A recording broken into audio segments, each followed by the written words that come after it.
Revoir le comptage des décès. On ne fait pas baisser la fièvre en changeant de thermomètre. On ne fait pas baisser la fièvre en changeant de thermomètre. Nous sommes aujourd'hui le pays le plus affecté par le coronavirus dans le monde, c'est la réponse cinglante de Geoffrey Plié, sociologue, chercheur FNRS à Luc Louvain à la proposition de la ministre de la Santé, Maggie de Bloch, de changer le mode de comptage des décès en Belgique.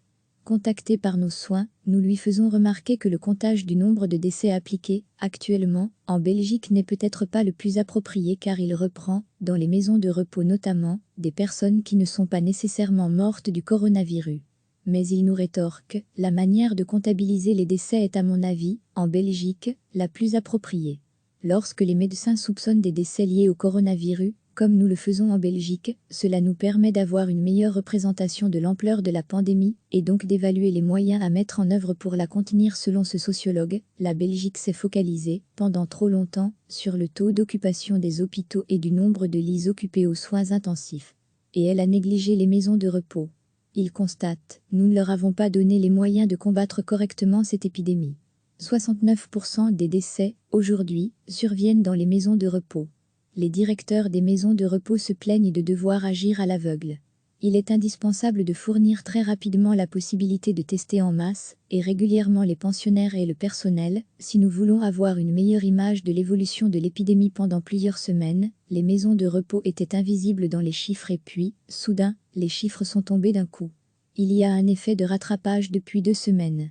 Et les chiffres ont traduit la tragédie muette qui se passait dans les maisons de repos. Piétinement dans les décisions, impréparation.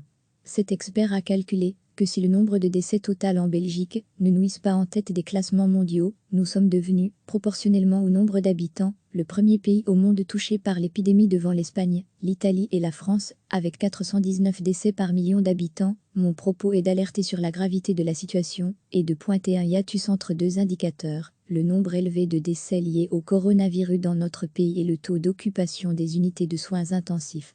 Contrairement à certaines régions d'Italie ou de France, nos hôpitaux n'ont pas été débordés et pourtant nous avons un nombre élevé de décès. Ce constat conduit à souligner l'insuffisance des indicateurs qui ont été jusqu'il y a peu les plus suivis et commentés. Pour cet expert, toutes les crises reflètent et amplifient les lacunes des systèmes de gouvernement d'un pays. On le voit au niveau des inégalités de l'accès aux soins de santé aux États-Unis. En Belgique, nous avons pris conscience, depuis le 17 mars, de la nécessité d'un gouvernement centralisé. On a 7 ou 8 ministres de la Santé. Nous avons besoin de coordination, comme nous le voyons au niveau des maisons de retraite, aujourd'hui, régionalisées. Autre problème souligné par cet expert, la Belgique a trop longtemps sous-estimé l'ampleur de la pandémie et s'y est très mal préparée à l'inverse d'autres pays. La Belgique n'a pas jaugé correctement l'ampleur de l'épidémie. Maggie de Bloch a fait des déclarations qui n'ont rien à envier à la ministre française de la Santé. En Allemagne où la pandémie a été prise au sérieux dès le départ, il y a aujourd'hui 10 fois moins de morts que chez nous. Dans ce contexte de rattrapage, Geoffrey Plié souligne que le travail quotidien des experts de la Commission interfédérale sur le coronavirus est remarquable de rigueur et de pédagogie. Recevez chaque matin l'essentiel de l'actualité. On ne fait pas baisser la fièvre en changeant de thermomètre. Nous sommes aujourd'hui le pays le plus affecté par le coronavirus dans le monde, c'est la réponse cinglante de Geoffrey Plié, sociologue, chercheur FNRS à Luc Louvain à la proposition de la ministre de la Santé, Maggie de Bloch, de changer le mode de comptage des décès en Belgique. Contacté par nos soins, nous lui faisons remarquer que le comptage du nombre de décès appliqués, actuellement, en Belgique n'est peut-être pas le plus approprié car il reprend, dans les maisons de repos notamment, des personnes qui ne sont pas nécessairement mortes du coronavirus.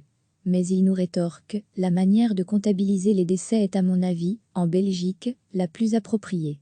Lorsque les médecins soupçonnent des décès liés au coronavirus, comme nous le faisons en Belgique, cela nous permet d'avoir une meilleure représentation de l'ampleur de la pandémie et donc d'évaluer les moyens à mettre en œuvre pour la contenir. Selon ce sociologue, la Belgique s'est focalisée, pendant trop longtemps, sur le taux d'occupation des hôpitaux et du nombre de lits occupés aux soins intensifs. Et elle a négligé les maisons de repos. Il constate, nous ne leur avons pas donné les moyens de combattre correctement cette épidémie. 69% des décès, aujourd'hui, surviennent dans les maisons de repos. Les directeurs des maisons de repos se plaignent de devoir agir à l'aveugle. Il est indispensable de fournir très rapidement la possibilité de tester en masse et régulièrement les pensionnaires et le personnel, si nous voulons avoir une meilleure image de l'évolution de l'épidémie pendant plusieurs semaines. Les maisons de repos étaient invisibles dans les chiffres et puis, soudain, les chiffres sont tombés d'un coup. Il y a un effet de rattrapage depuis 2 semaines. Et les chiffres ont traduit la tragédie muette qui se passait dans les maisons de repos, piétinement dans les décisions, impréparation.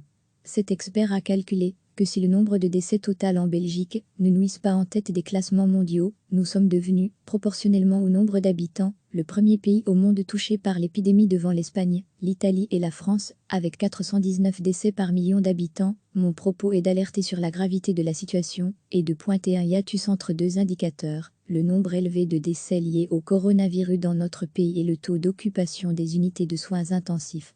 Contrairement à certaines régions d'Italie ou de France, nos hôpitaux n'ont pas été débordés et pourtant nous avons un nombre élevé de décès.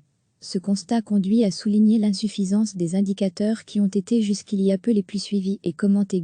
Pour cet expert, toutes les crises reflètent et amplifient les lacunes des systèmes de gouvernement d'un pays. On le voit au niveau des inégalités de l'accès aux soins de santé aux États-Unis. En Belgique, nous avons pris conscience, depuis le 17 mars, de la nécessité d'un gouvernement centralisé. On a 7 ou 8 ministres de la Santé. Nous avons besoin de coordination, comme nous le voyons au niveau des maisons de retraite, aujourd'hui, régionalisées. Autre problème souligné par cet expert, la Belgique a trop longtemps sous-estimé l'ampleur de la pandémie et s'y est très mal préparée à l'inverse d'autres pays. La Belgique n'a pas jaugé correctement l'ampleur de l'épidémie. Maggie de Bloch a fait des déclarations qui n'ont rien à envier à la ministre française de la Santé. En Allemagne où la pandémie a été prise au sérieux dès le départ, il y a, aujourd'hui, 10 fois moins de morts que chez nous. Dans ce contexte de rattrapage, Geoffrey Pléier souligne que le travail quotidien des experts de la Commission interfédérale sur le coronavirus est remarquable de rigueur et de pédagogie. Cliquez sur s'abonner pour recevoir les dernières nouvelles.